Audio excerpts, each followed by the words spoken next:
for the start, maybe you need to check it with the free tool. So Michał will show you how it works. And after the meeting, you will also get a link to this tool on your email. So please check your spam folder. So Daniel, great to have you with us. Could you please start by telling us a bit about yourself and countX? Hey, Amadeus, thanks a lot for having me. My name is Daniel, Director Revenue of countX.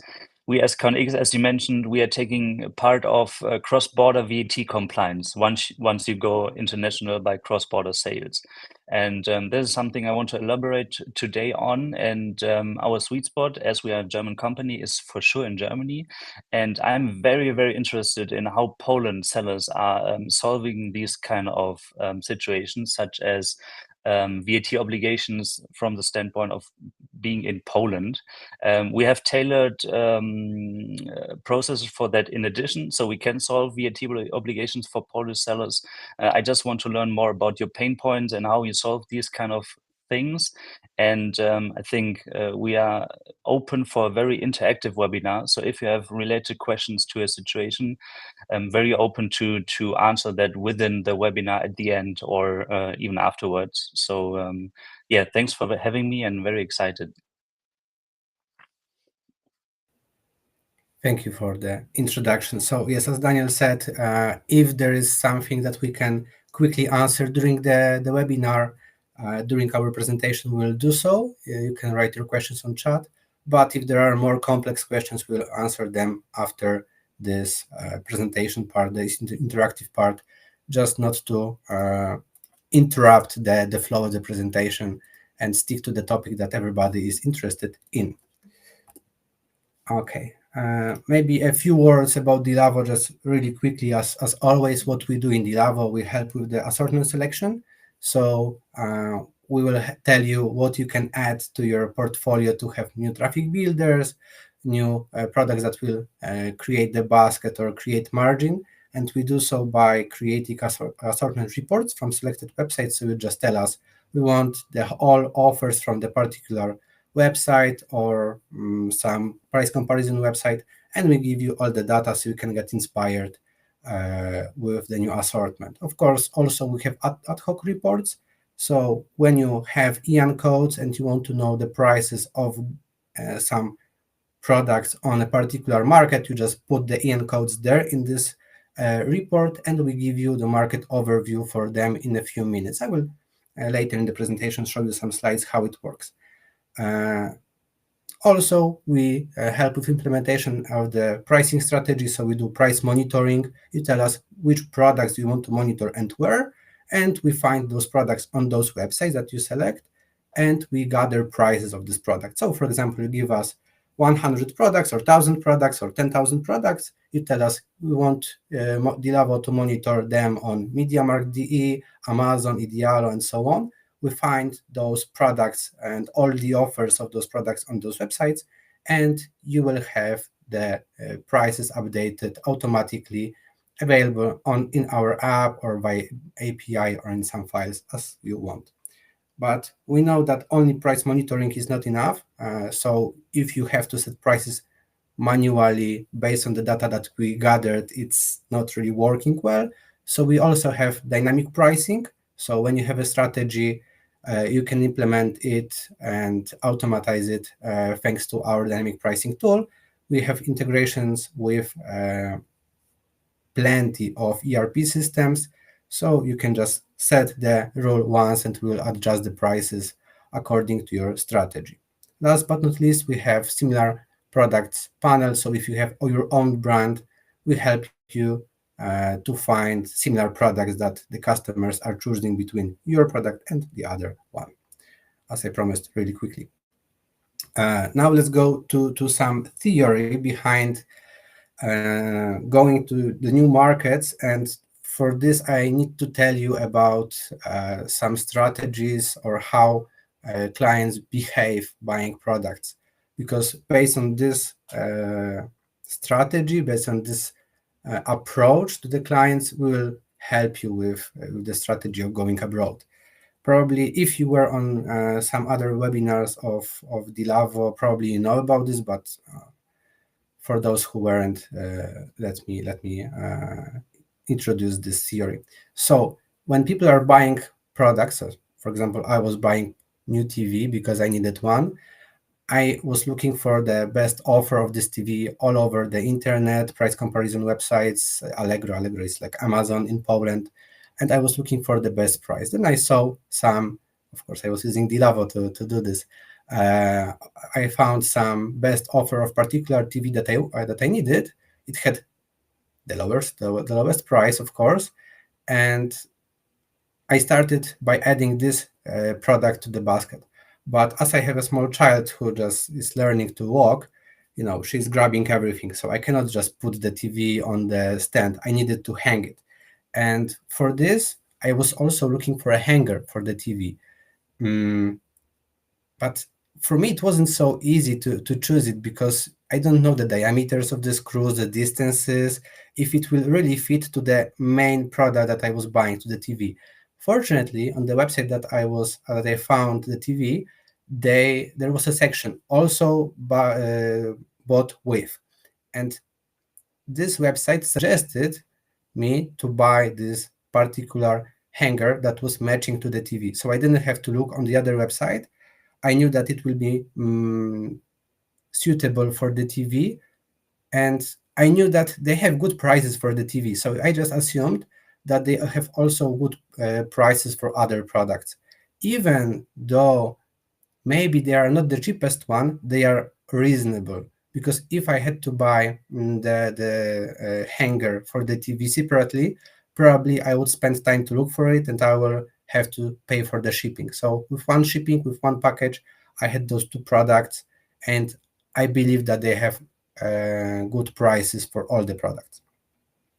Also, as I put the TV further from the console, I needed new HDMI wire, and they also suggested me to buy one with their product, with the TV. So I had the nice set of free products that I wanted to buy, but also they didn't finish on this. They are usually on this also bought with their free places, and they used all of them wisely. So except TV, the hanger, and the wire, they also introduced me to some new cleaning spray for LCDs. I have never heard about something like this before, but I thought, okay, if I'm buying some new TV and I'm paying over like 1,500 euro for this, I can spend some €5 to buy this spray. And now it works like this, that when my basket was big and I had everything that I needed, they can just suggest me something that is with small price and I will add this. And I'm not even checking the price of this product because I didn't want to buy it before, so I wasn't aware of the prices. I was just adding it to my basket. And this way of purchasing is the way that usually most people are using. So they are finding from the whole basket that they want to buy the most expensive product. They are looking for it, the best offer on the internet, and then they are also buying other products, cheaper products, not really checking not really comparing the prices of those products. And what are the rules? First of all, when you have your whole portfolio, you can find the roles of the products. You can just segment your portfolio. So you will find the products that are traffic generators, so the products that people are looking for, and they are drawing customers to the shop. And for sure, you have to be first in the ranking. You have to be the cheapest to generate the traffic. You have shopping cart fillers. So, for example, this rack that people are still maybe checking. They are aware of the prices, but they are trusting you. And if the price is reasonable, they will add it to their cart. And so you want to have some average price, reasonable price, and average margin. But for sure, margin will be higher than with this TV. And at the end, you have profit generators. So they're just the products that will generate profit. People are just adding them to the basket because seeing the percentage of the price of the whole basket, of the whole cart, it will be just small. So they are not wasting their time to compare the prices, but they are adding. And on those products, you can have really nice margin, and they will be adding them. And why I'm talking about this? Because I believe that when you go to foreign markets, you have to know what are the traffic builders there, traffic generators, and if you can offer good prices for them, because when you create your own website abroad, you need to generate traffic to your website. If no, you will just waste your money and time to create a new website, and nobody will know about you. So first question is, you can still join to the quiz here by this QR code on the chat. And let's start with saying what are the traffic builders in your store. Please feel you have 45 seconds, and let's compare, because I gave just one example, but if you think about your traffic builders, it will be easier for you to follow in the future slides what you can do exactly, and maybe you will help others to understand what are the traffic builders in different stores, not only TV, in electronic store. 20 seconds left.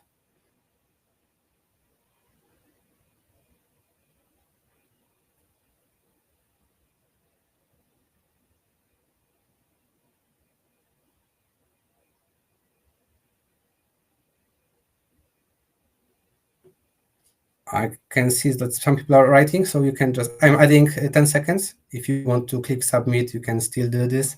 So we have more answers. Okay. Closing and showing the results. So TV, okay. I'm happy that my example was good for you. Bestsellers, so yes, for sure, if you have some bestsellers in your website, probably they will be your traffic builders, but this is some looking from the other perspective. Sofas, for example, yeah, for products, for the shop with furnitures. This you can read on your own. And computers, for sure, for some electronic store as well. So based on this, you can have overview what can be the traffic builder that products are drawing people traffic to your website. And another question is, where do you check what products are popular on the market? So I know that you know what are products that are popular in your store, but how you are looking for other products that you want to add to portfolio? Let's start. So you know that you have traffic on your website, but you want to add new products to your portfolio to draw even more traffic to your website. So somehow you have to find those products, and you cannot look on your website because you don't have those products probably. So I told you one example that you can look at your competitors, and what we do in Dealavo is to create this report, but maybe you have some other ideas how to find them. 6 more seconds. Please remember to click submit. Okay.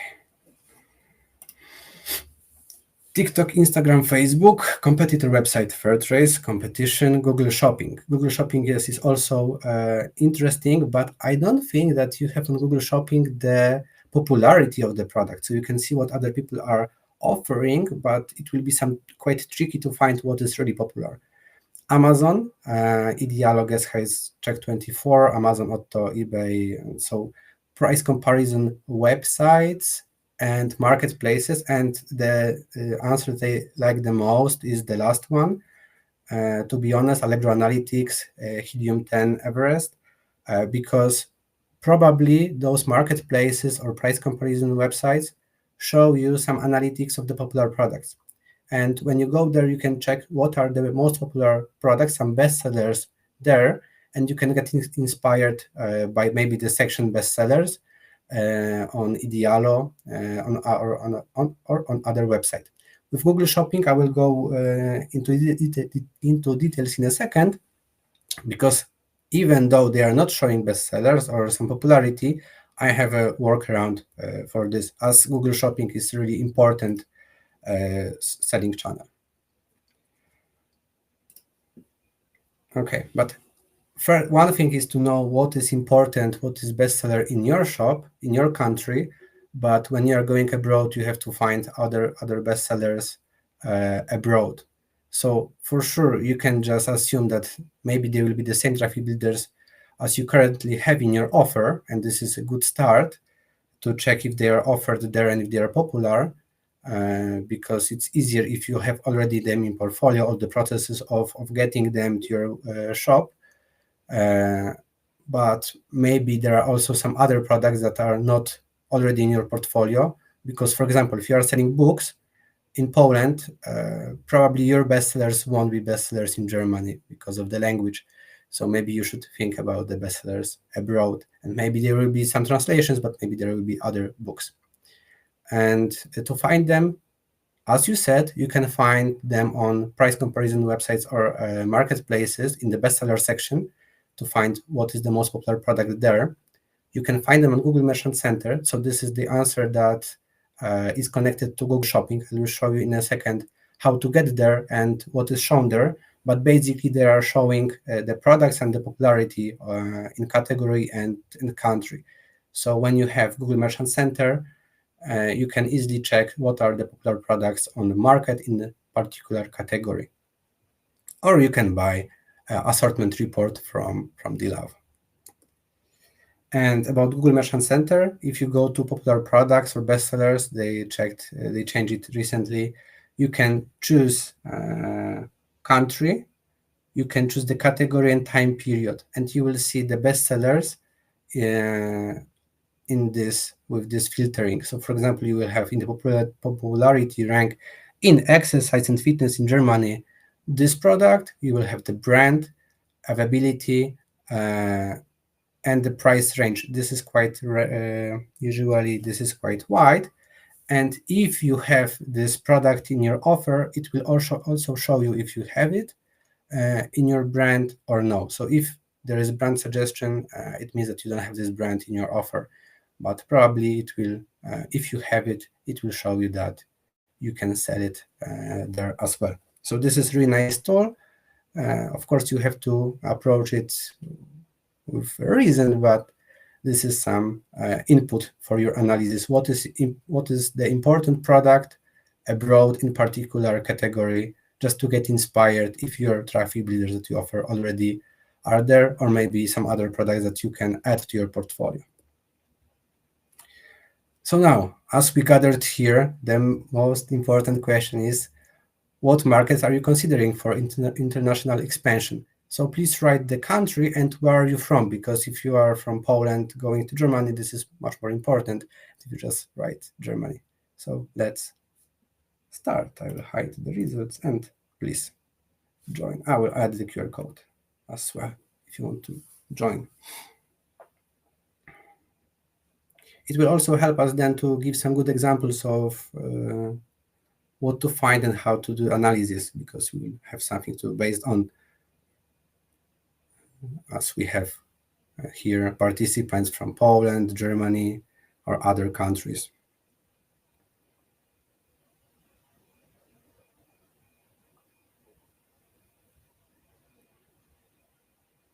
Please remember to click submit, as it's not so obvious in this app.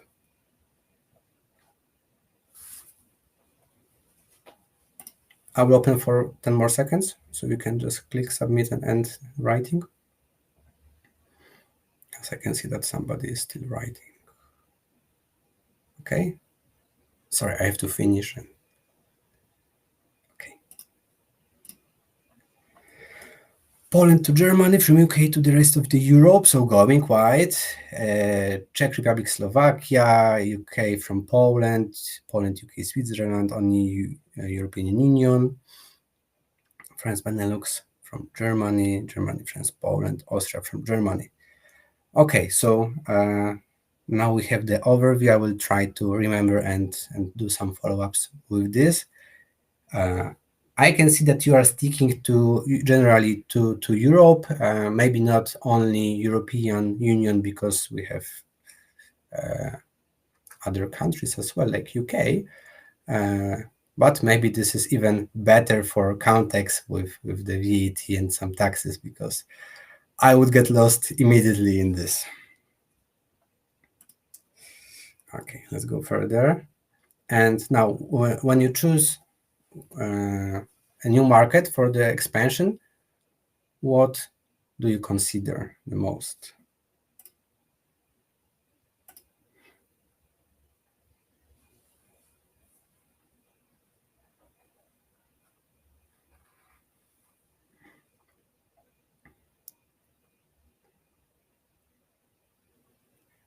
Seeing that you are mostly in European Union, sticking to this area, I would say that probably I know the answer, but maybe there are some other factors that I didn't consider. 10 more seconds.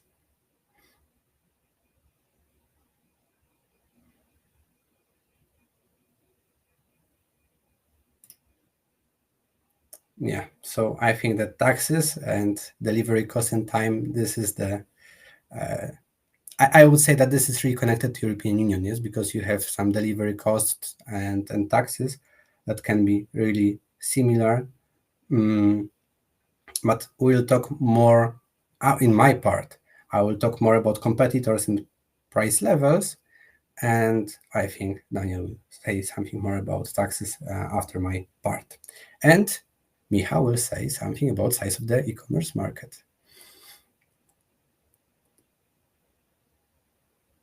Okay, so how to choose a market for expansion? I will go really into the numbers and some use case, how you can do this, not to talk about some theory, but I made this analysis for one of our customers for the consulting that we do for the clients, and I anonymize the data, but it will just help you to understand what is my approach. So first, you need to select the markets you are considering entering into, because you know the best where you want to go. Yes, if you are in Poland, maybe you don't want to go to Portugal because it's too far away to ship the products, but maybe going to your area, and maybe you know already that some products are important there. Then you have to find what are the popular products there. So if you have your traffic builders, this is why we spend so much time about talking about traffic builders. If you know what are the traffic builders, you have to check what are the popular products there. Then I would suggest to check the prices and how popular those products are on the market. So if you have your group of traffic builders, you should check their prices, their average prices, how many competitors you have, and what are the sales of those products, just to know, to have some analytical choice where you're expanding. And then when you have the prices, you can make some price index analysis that I will show you in a second for each market, and it will influence your choice of the expansion. And of course, when you have these products that are popular, you can check the prices manually. But as I said in the beginning, we have also ad hoc report. So this is some example that you have the view like this, and you just drop here the file with EN codes, and we find the offers on the most popular websites, and we give you a report that looks like this. You have the name of the product, EN code, number of offers. So, for example, for this Bosch hand cries and some etc., there are 182 offers. So this is quite popular product. The cheapest retailer is, as you can see, you have the URL to the product, minimum price, average price, maximum, median, and standard deviation. I would say that who is selling, where is selling, and the minimum price are the most important as well, with number of offers, because probably the more competitors are selling the products, the more fierce the fight is for the cheapest offer. And having this, you can see, okay, my price is 100 euro, I'm buying for 80 euro. Maybe it's not good to sell this product abroad because I won't be competitive. And you can do the same with other products. And I would do like this. From the perspective of Germany, I would check 3 markets. In this case, I checked France, Italy, and Switzerland. I decided to take these prices, take my cost prices so for how much I'm buying the products, and with the rough assumption, I want to be €1 below the lowest offer, just for the sake of this analysis, with my minimum margin €10. We can set it as later as percentage and so on, but just for the sake of the rough calculation, let's do like this. And for each country, I checked for how many products in my portfolio. So for example, I took 50 products. For how many products I can be the cheapest one on the market. So from here, we can see that probably the best area so far is going to the Switzerland, because out of my 50 products, I can be the cheapest one on the 30 products. But in France, it's not so good. Only 14 products. So 1/3 of my traffic builders can be the cheapest one, and it will attract people. And here is the percentage of the portfolio. So yeah, it's roughly 50 products. How many products were not found? So you assumed that this product is traffic builder, but out of those products that you have chosen, in France we didn't find 16, in Italy 7, and in Switzerland 4. So either they are not sold there, or they have different EAN codes. But I would say that in Europe, the EAN codes are usually the same between products. They can vary, but probably you will know this even from the distributors that you are buying products from. Here, assuming that you have the same sales in every country as in Germany, this is not really true, but this is some assumption to make, because Switzerland market is for sure smaller than France. But for the assumptions, you will see what is the sum of the margin estimated that you will get for selling those products with the margin that you have and with the numbers of sales that you have already in Germany, just to know what you can expect. And at the end, we can check the price index for the product that you have. So for your current price is 1, you can see what are the levels of the prices in every country. So if in Switzerland is 0.81, it means that the average price of this product is around 80% of your current price.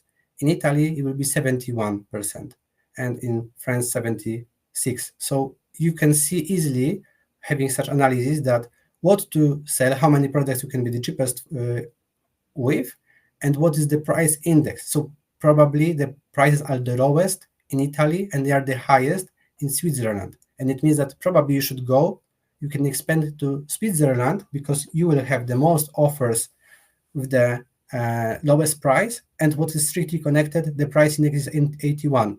So either you can be the cheapest one, or even you can have higher margin, because the average prices are higher in Switzerland than in any other countries. So with such really quick analysis, you can see where you should expand based on the prices of the competitors. Of course, you have to know the traffic builders and what are the popular products there. But this is the way that I would suggest. And now, when you are expanding to the new markets, of course, the number of tasks are getting more and more tasks you are having. Yes? So you need to have somebody who will pack more parcels, you will have somebody who is talking to customers, you have to set prices for the new market, you have to manage returns, and so on. So we found such 4 areas, and I would suggest that when you are expanding to the new market, you don't want to have another as big team as you have right now. So if you, for example, if in Poland you have 15 people and we are expanding to Germany, you don't want to employ another 15 people. You want to automatize your processes. And now is the question that what do you think is the easiest way to, the easiest task to automate?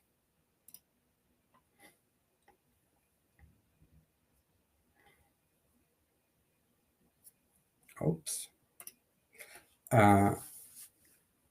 Because when you are going abroad, you just want to earn more, not to increase your costs, etc. So I would say that when you are expanding, you should really consider making some process automated, not to be killed with new costs. So Majority of the answers are for price automation, and to be honest, I believe in this. Other maybe are not so easy. I know that from our customers, even in Poland, when you're selling locally, that there is nobody that can replace you in packing parcels. Even if it's boring and repetitive, this is something that has to be done. But people are coming to us because they want to make the price automations. And I just guessed correctly that you will answer this, and I prepared the slides for this. So how to choose a price automation tool? For sure, it's the most important that you have all the markets in one tool and all the distribution channels, because you want to have everything consistent. And as I was talking to our customers, why they are choosing Dealavo, because of course there are some tools to sell in Kaufland or in Amazon or on Idealo or your own website, but you don't want your team to learn 4 different products, for different tools, and you want to have everything in one place, not to change your view. So you want to have consistent strategy and set it in one place, and this is what we do. And it's also good to consider choosing the tool that it is covered with the tool. You need to have good quality data, and what can I say? Everybody will say that they have good quality data. Then you have to check it on your own. I think it's really important to have integration with your shop system, because even though you have dynamic pricing and you set the prices automatically, it will be really hard for you to copy import the prices from one tool to your eShop. And of course, some people who have price automation, they are changing more often the prices than you can do manually. And I think it's also important that you have access to price history and to verify trends. We have to speed up.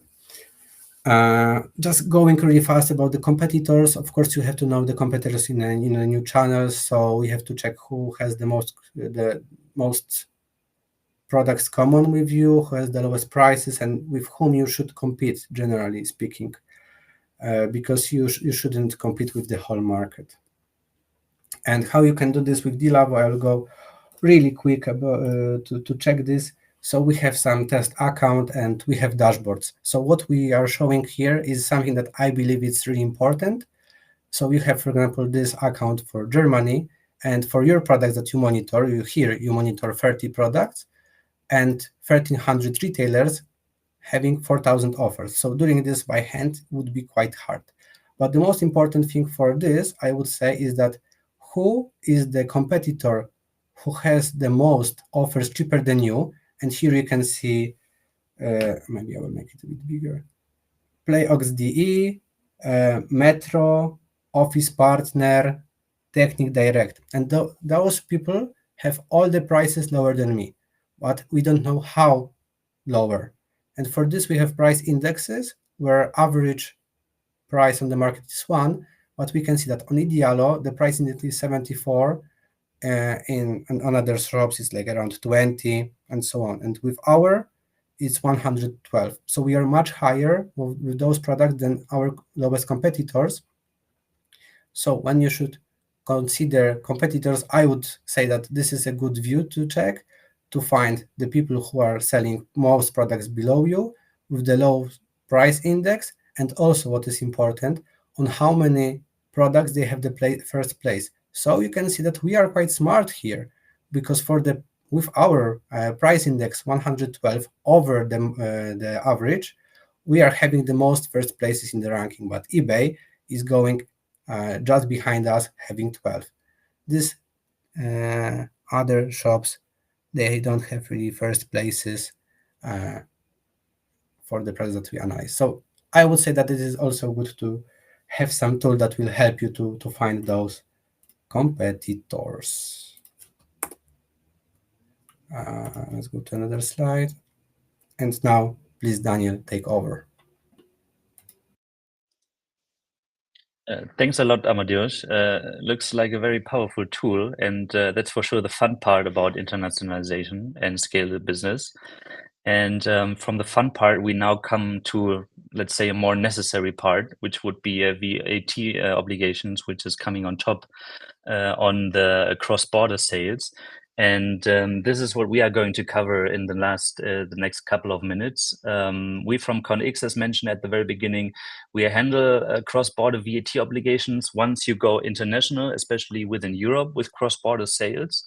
And in the end, we as countX can fulfill every service you need once you step out of Poland or Germany, when this is your home market in terms of taxation and VAT. So we work hand in hand with your Polish tax advisor. That's very important. If you're located in Poland and have a Polish tax advisor, you will still be in need of the tax advisor. But if you are going abroad with your sales, VAT obligations are coming on top. And this is what we are covering in data preparation, but in filing in addition. So we somehow are like a tax advisor then in the different countries and jurisdictions.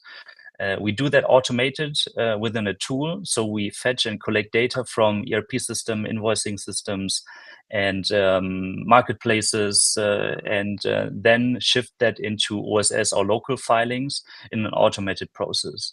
And I think it's very important that this is something you should aim to scale and to grow and successfully in the end. And I know the pain of the German market, so I really encourage or would appreciate the view of Polish sellers, because I know the pain. For an example, in Germany, when it comes to VAT, there are a lot of manual processes. There is uncertainty about data validation, and a big part of that deal is that tax advisors in Germany are not experienced in the e-commerce market, and therefore you are somehow part of the obligations, and you need to make sure that everything is going right as a seller. And if you're not experienced in that as well, there's a certain risk. So for me, very interesting would be, how are these kind of things such as OSS or local filings in different countries, how is that covered by taxation or VAT within Poland? Are there tax advisor who are experienced? Can you solve that easily? Are you having pain, manual processes? Every question or feedback here is very appreciated. And on the next slide, we are going to present our services in detail. So as mentioned, going cross-border, we fulfill next to VAT ID registration, ongoing VAT filings, OSS filings if you're selling cross-border from one storage country. And in addition, we do data validation and give you an intuitive customer portal by the hand. So we know the experience of e-commerce sellers who are maybe relatively small, or as a one person, or even in a small company. They are not experienced, and we try to move that into a very simple portal where you know what to do, when to do, and where might be problems with data or cross-border obligations, that it's somehow very easy to understand and to solve obligations. And what is really appreciated in addition, we aim for automation. That's very important. We want to scale, but always sellers are searching for a validated contact person where you can answer, where you can refer questions to and have a validated answer. And we have dedicated contact person within our company who are fluent in German, English, Spain, and we even have success manager who are fluent in Polish speaking. So you could call us, and if you have anything related to cross-border VAT, we can answer questions on top of this. And as mentioned, I know here are a couple of German sellers within that webinar also, but for Polish sellers, we have, as mentioned, a tailored service for OSS obligations and filings, where you can reach out to us afterwards if this is something which might be valuable for you. On the next slide, I will elaborate more on VAT obligations when it comes to cross-border sales. So what Amadeus already showed is going abroad, and we saw in one of the questions that can get pretty diverse. We had Poland to Germany, UK to Europe, we had Europe to UK. So you can move your goods physically as international as you want. This is great from a growth perspective. And you just need to create awareness how you want to move your goods and what obligations are stepping in with that movement. For example, you can move your goods from China and import it to Poland. You can have a production in China and sell it directly to a customer in Poland or Germany. You can store it in Poland and sell it to Poland, Polish customers. You can store it in Poland, sell it to Germany, Austria, France. You can store it in Poland, sell it to UK, or you can even store it in Poland and Germany and sell it from Germany to Poland because it makes sense from Amazon FBA construction. So the diversity is high, how your movements of goods take place. Very important is that every different movement is reflecting different VAT obligations. Since UK is not part of the European Union anymore after the Brexit, there are different obligations. We know that a lot of sellers fear the UK market because not knowing how to solve these obligations. This is something which not need to come into place, and you just kill your growth opportunities. This is something we shouldn't do if it's because of VAT obligations. And first of all, you need to know how your goods move. Second thing you need to know is where data is reflected, how the movements of goods take place. Is it a marketplace? It's an ERP system, invoicing, because you need to adjust your invoices according to the movements of goods. For example, when you sell from Poland to Germany, take part of the OSS system, on the invoice and the VAT obligations are coming with 19%, and the VAT rate of Germany, not with the VAT rate of Poland of 23%, for example, or selling to UK. Some sales are 0% via marketplaces, via shop. Some are coming with income tax, some with normal taxation. You need to know and reflect this in data, because then you can automate and scale it. Then the question is, how reliable is the data? Are you really selling from Poland to Germany? Is the invoice you send not even to the customer, but you need to defend in front of tax authorities? Is the invoice correct?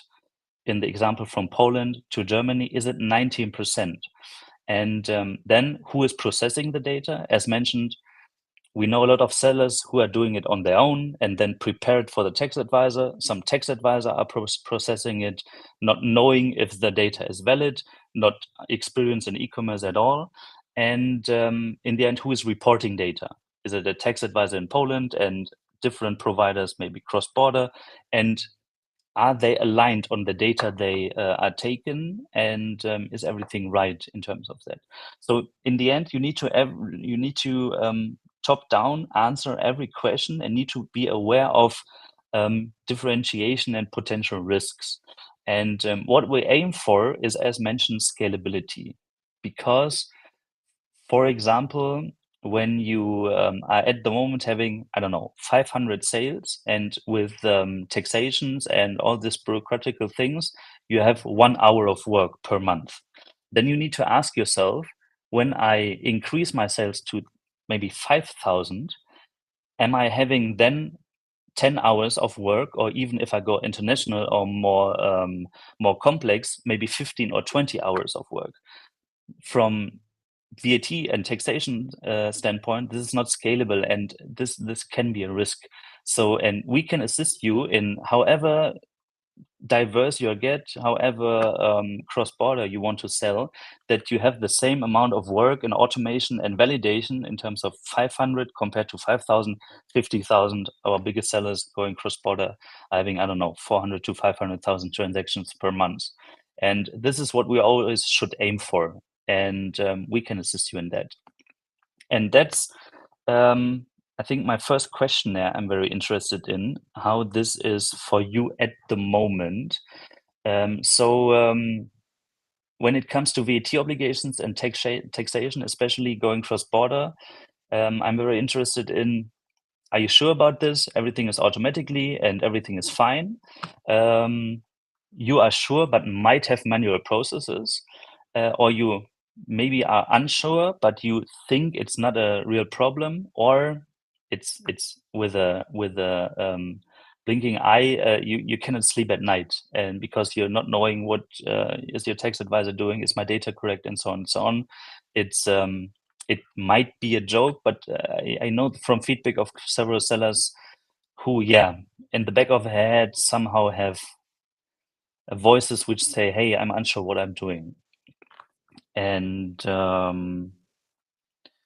I know about Germany, and I'm very, very interested in Poland and how this is from their standpoint. So I think even the number is relatively low. I think the feedback is representative. So it's good that everyone is sure, but there are still manual processes. Then we can look up what we might be able to delete as a manual process, because there's nothing where you suck value out of, because you won't sell more products when you have a clean bookkeeping and put effort into it. So every time you can save there is like time on your desk where you can put into price monitoring, for example.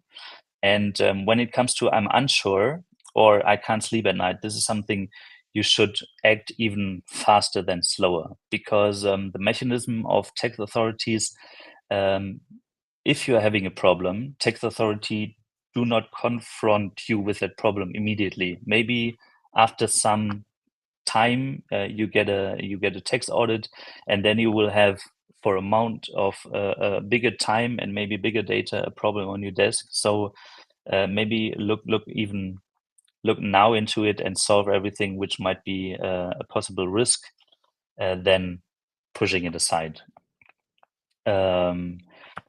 So looking on the next slide, how you can move forward with internationalization. One easy part is the one-stop shop system. Everyone who is part of this webinar should be aware of what the one-stop shop system is, because this is the easiest way to solve cross-border VAT and cross-border sales. So if you are in Poland or Germany and sell from this one country to all over Europe, the VAT obligations you can solve with the one-stop shop system. Once you have cross-border sales net to B2C customers, more than 10,000 euro combined on every border, you are obliged to pay VAT in the country where your customer is. So, for example, when you are in Poland and store your goods in Poland and you have revenue of 5,000 euros in Germany, 4,000 in Austria, and maybe 1,000 in Czech Republic, you have a VAT obligation in all of these countries, and to every country you sell in addition, even if it's one package to Cyprus or Finland or whatever. And you need to be aware of that, because you need to pay the taxes to these authorities and do not pay these taxes to Poland. And this is a very easy process, and this is something we can assist you in addition. Be aware of it. And the next question or poll is regarding this in addition. So there I'm interested in, are you aware of OSS? And if yes, where? Or are you not registered yet? Or are you unsure? And I hope your circumstances are reflecting in these kind of answers. And if you store in several countries, the OSS is still necessary and might be even more complex.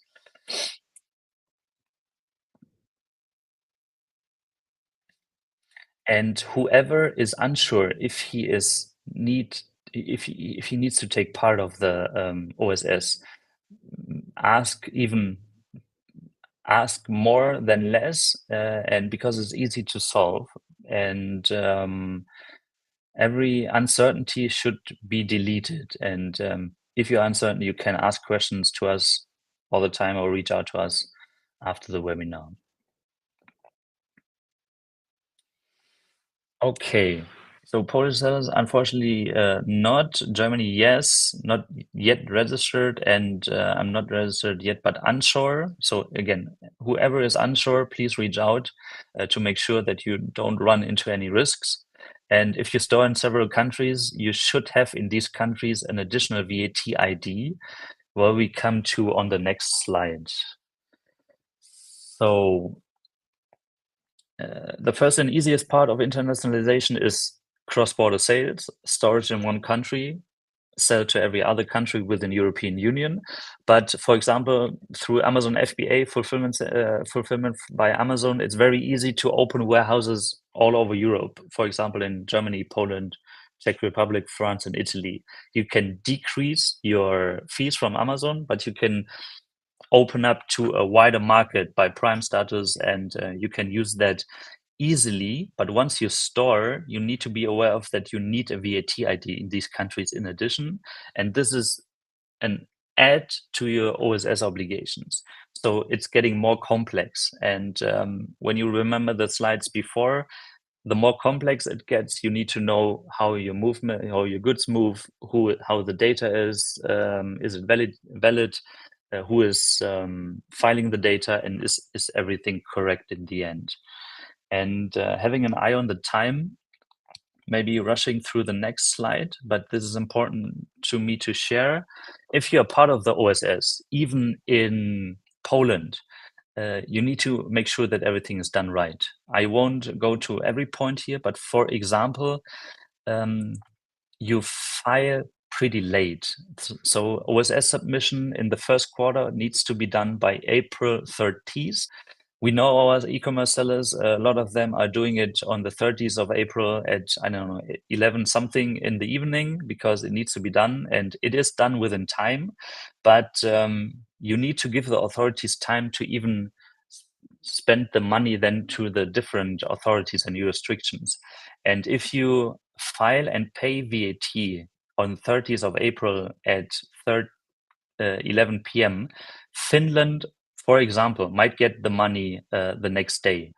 And the next couple of weeks, you for sure will have a letter in Finnish language with a penalty of 80 euros, even if you just need to pay €1.50 VAT to Finland.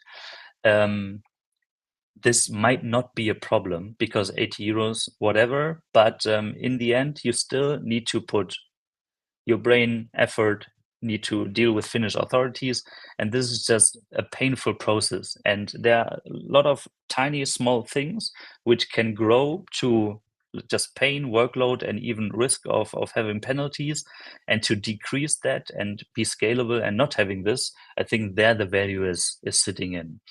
And very important is try to delete manual processes, because in every manual process are risks and risky processes. And the worst thing which can happen to you, and we have that week by week at the moment, is that you get banned from the OSS program. And if you get banned, you can still sell to cross-border countries, but you need to then register in every country where you want to sell to directly with a VAT ID. And then the question, is it worth it if I might have, I don't know, €1,000 revenue in Austria, but on top 1,500 costs for VAT obligations on top. So be careful, scale it, and don't run into any risks. And I think closing my part with the next slide is where we can assist you in is that we not just file VAT for you, but in addition, we can validate your data. So we connect to ERP system, invoicing, or marketplaces, and we collect the data. And in the data, we see from the first slide how the movement of good takes place.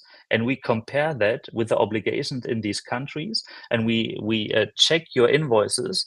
Is the right VAT rate on the invoices, or is there any invoice written in a wrong direction? So we are somehow a border between you and your processes and the authorities and maybe unexperienced tax advisors. And we can assist you in validating your data and being sure that if you are selling cross-border, everything is in the end correct and you don't run into any risks, and 100% of your VAT you need to pay in these countries is located the right way. And yeah, this is closing that part. Is just be aware of what you're doing and what you need to do and automate it, and this is where we can assist you in.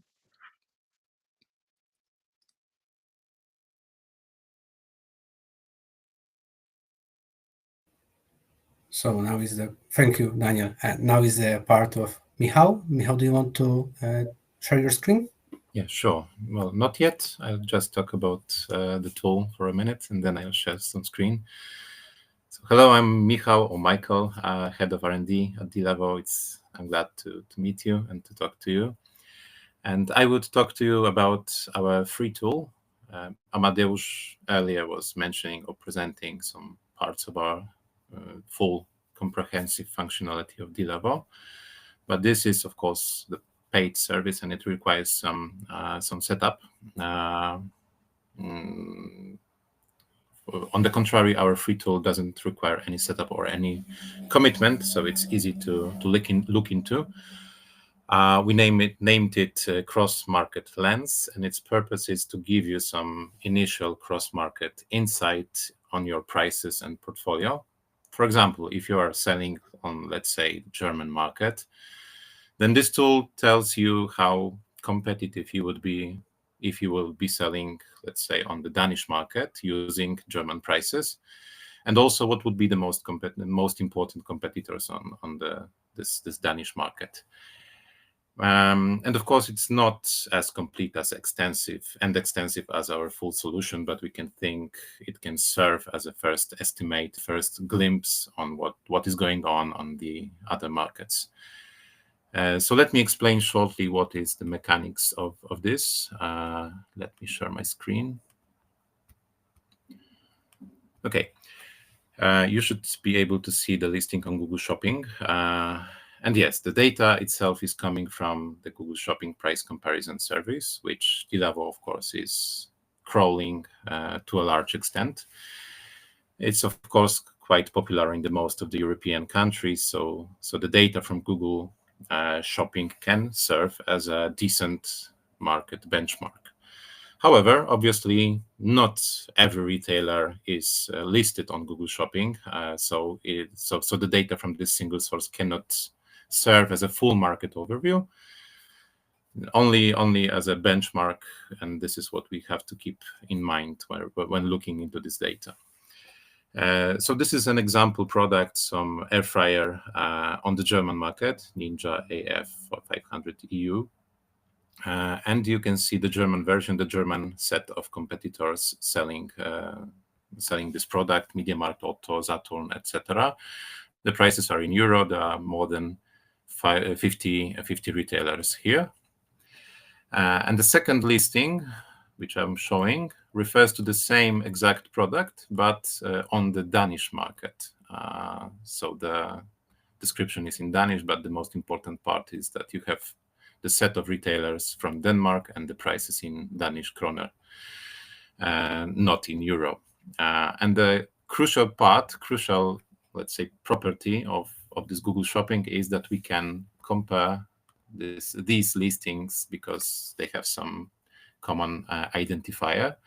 So basically, we are able, by scraping the Google Shoppings from Denmark, Germany, and other European countries, we are able to do the comparison on the product level, which enables us to compute all the data for the cross-market comparison. And now let me show you how you can access it. We have some landing page on our main page, dealavo.com. This link will be sent after the webinar via email. And you can look into the domain of interest. Let's focus on mediamarkt.de for the sake of an example. Yes, and we will focus on the German market. What I have to put here is my email address and phone number. Submit, and just let me wait for an SMS code. Will it arrive? Yes, 570. Login.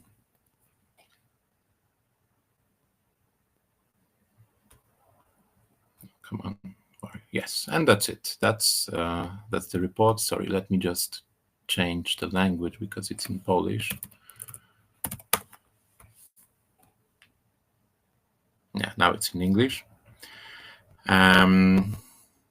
And as you can see, the cross-market lens is one of the tabs here, one of the sections. The other sections are focused mainly on the German market. And what you can see is the exactly the same set of charts which Amadeus was presenting earlier. So some cheaper prices, statistics, price index, and average position for the most important competitors on the German market. So basically, we have found the sample of over 23,000 products sold by MediaMarkt.de on the German market, which is, of course, it's not a full portfolio of this e-shop, but still it is a pretty huge and decent sample of products. And we have computed these charts. So you can see we also try to divide the portfolio into the traffic builders and the rest of products. We are using, the popularity of product, the number of reviews, the number of retailers selling a given products. The more retailers, the more probable is that the given product serves as a traffic builder. So yes, this is the set of statistics that we generate for the German market. But let us jump now into the cross-market lens itself. So you can see, what you can see here is this cool map of Europe. Germany is bolded because it's a base market for our comparison. And what we can see here is, first of all, it's price index of MediaMarkt.de on the German market, but also for the other markets. So you can see that for the German market, it's 94.74%. But in Denmark, it's much lower. It's 88.26%. So if you, as a MediaMarkt.de, would sell in Denmark using German prices, then you would have a lower price index. You would be more competitive.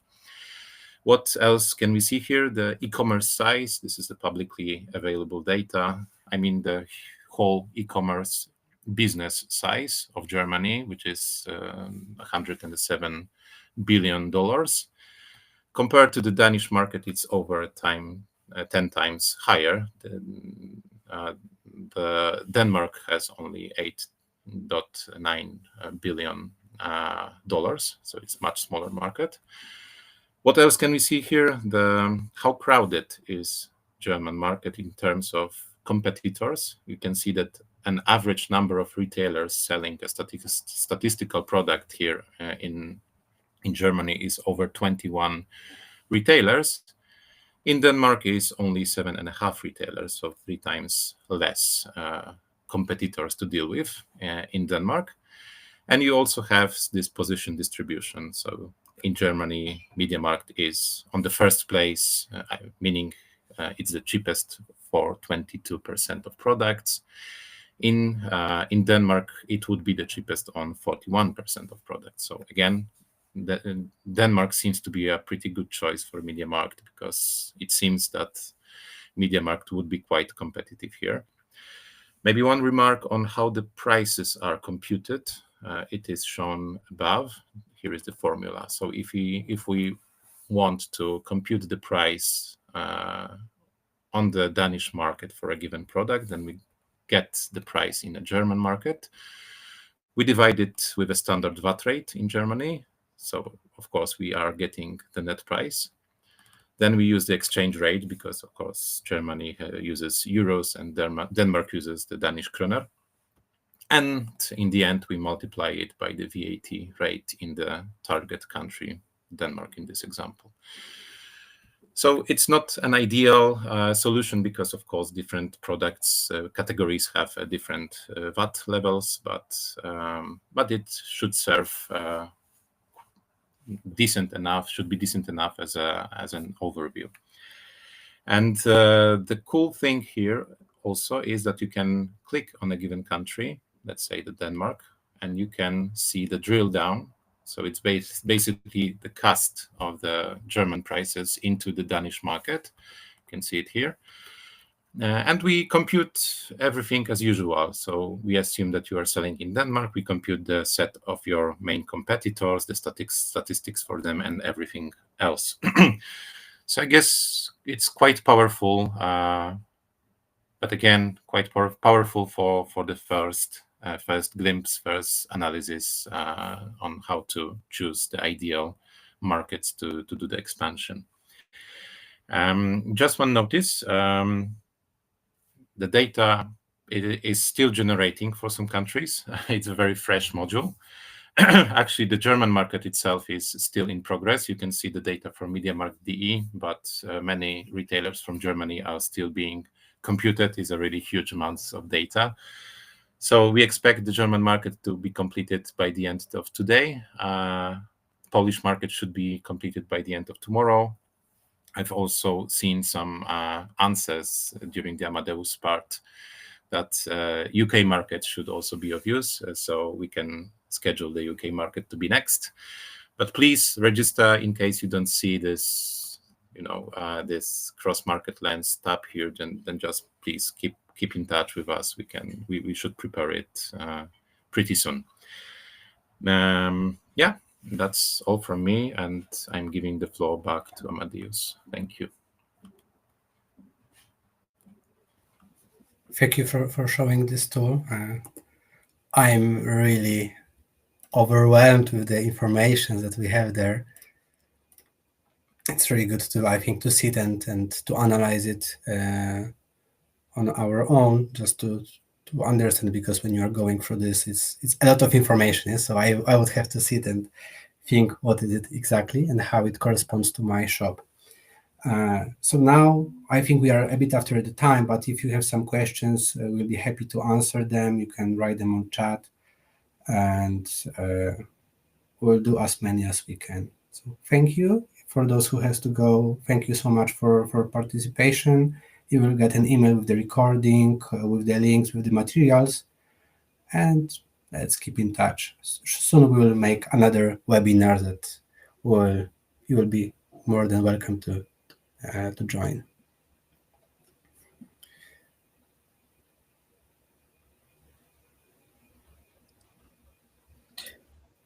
Maybe this is something I can take the first part of the answer. So are there any markets you would not recommend entering due to VAT?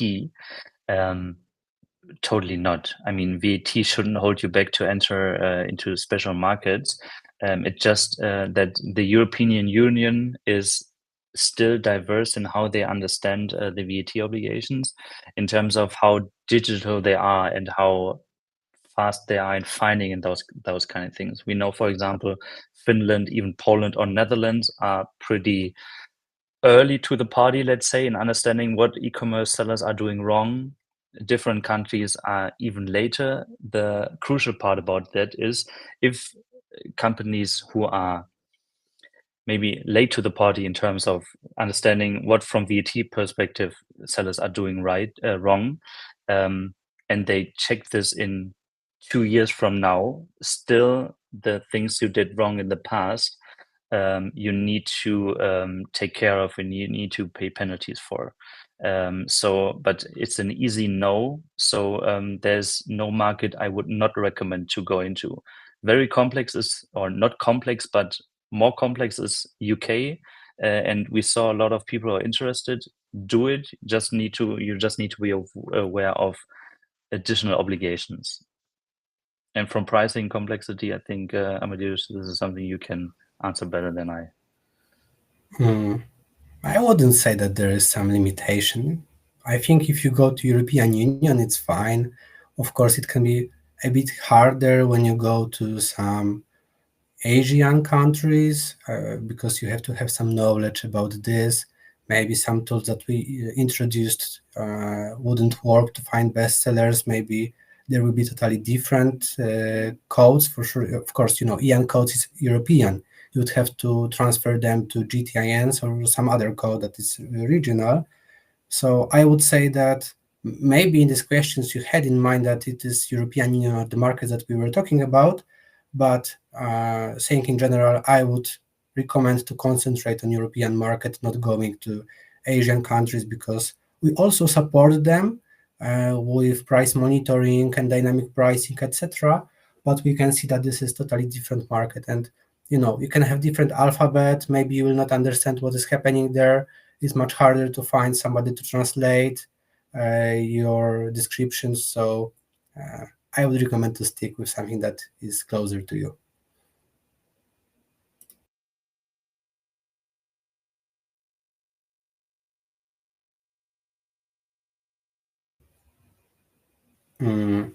So I think this is the a really nice question, because so far I was considering the products that are already there. Yeah, so that you are going to the country and you already know the popular products, and you adjust your price to the prices that are already there, and you are probably trying to get in the first position against the selected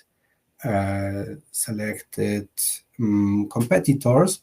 But when you set your prices in countries with lower average income, I would say that what I would do is that I would find the substitutes for those products that are already sold, and I would check the price there of those products. And of course, you have to adjust your price based on the quality level. So if you are selling, let's say, a dishwasher that it's not available in the country, I would say a substitute that is available there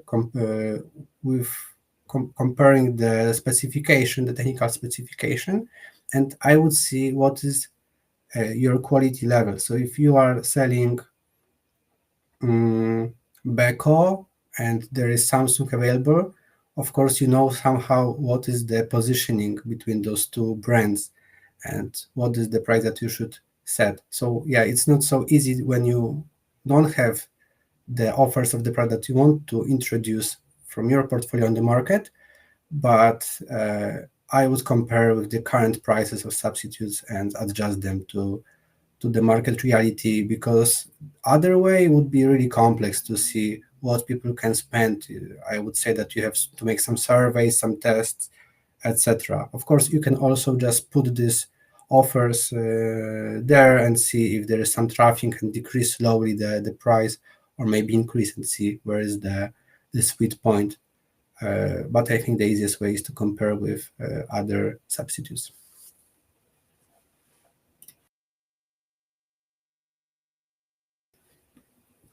I think this is the question about the price monitoring, and yes, we are immune to this. So we are also checking the price difference between your price and the offer, because if this is 10 times different, of course, it's something is wrong. We have also other systems that are validating the matches.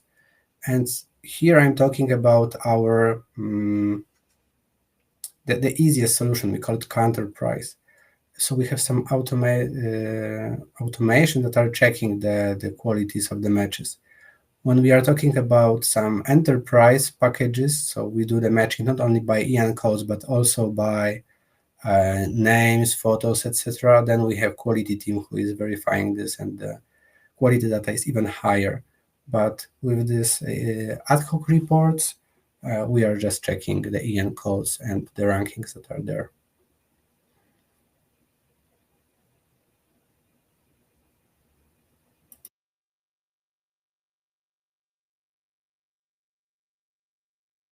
Okay, it looks like we answered all the questions, or I don't see any other questions. So thank you so much for your attendance. I do apologize for the delay, that we are still talking 15 minutes after the planned ending of the meeting, but I think that what we had to say was really with high quality, with some real life examples. And after this webinar, you can start thinking how to expand to the new markets, not only by thinking that I was in Croatia and I like the weather there, but also having some data and making some analytical based decisions, because of course going to abroad market, going abroad is quite expensive, and you should make the best of the data and the best of the resources that you have. See you on the next webinar. Thank you. Thank you. Thank you.